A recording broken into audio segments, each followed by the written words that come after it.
Year of Yes. By Shonda Rhimes, author. Summary. Year of Yes details famous TV show creator Shonda Rhimes' change from introversion to socialite by saying yes to anything for a full year, and how she was finally able to face her fears and start loving herself. In case you've never heard of Shonda Rhimes, she's the mastermind behind blockbuster TV shows like Grey's Anatomy and Private Practice. Being an introverted workaholic, most of her public image came from the empowering statements she made about minorities, with a focus on women and Black women in particular, for example by finally putting them in the spotlight in her TV shows with lead roles. On the inside she wasn't happy though. A hurtful but true comment at a Thanksgiving dinner woke her up in late 2013. You never say yes to anything. For the following year, Shonda decided she'd say yes to anything. And what she learned along the way ended up in this book. Here are 3 lessons from Year of Yes. Sometimes you need other people to push you, even if you don't want to. No, a man is an island. Say yes to things without asking too many questions. Just accept compliments without playing it down. Hope you've been practicing your yes. You'll need it. Lesson 1. Sometimes the only way to get you going is to have others push you. Her sister's comment at Thanksgiving stung Shonda, but the one who finally pushed her over the edge was her publicist. When getting an invitation for a fancy dinner party, to which even the president and his wife would show up, she simply accepted for Shonda.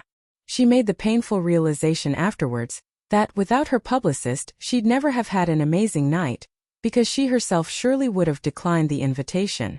This is what ultimately stopped her from letting life pass her by, and the plan to say yes to anything that scared her for a full year, in order to learn what else she'd been missing out on. What's the lesson? Sometimes you simply can't cross a certain line. And that's okay, because if you've got a few true friends, they'll push you over the edge. Even if it means upsetting you. The best thing you can do is hope for this to happen, and don't get mad at your friends when it does. Wait and see what happens, and then thank your friends for pushing you beyond what you thought you were capable of doing. Lesson 2. No, a man is an island. Say yes to things without asking too many questions. The biggest lesson is, of course, to say yes to things. I'm a huge fan of focused efforts and quitting lots of things, but in order to know what to focus on and what to quit, you first need to do a bunch of things. If you're in that initial figuring out what to do phase, set a period of time in which you'll say yes to anything that comes your way. Don't ask questions, don't complain, don't deliberate. Just say yes and see what happens. Once that time is up, take a look back. What new passions have emerged? Which things really were as bad as you'd imagined them? And what will you keep on doing? This is especially true for introverts. We're social people too, we just have a hard time admitting it.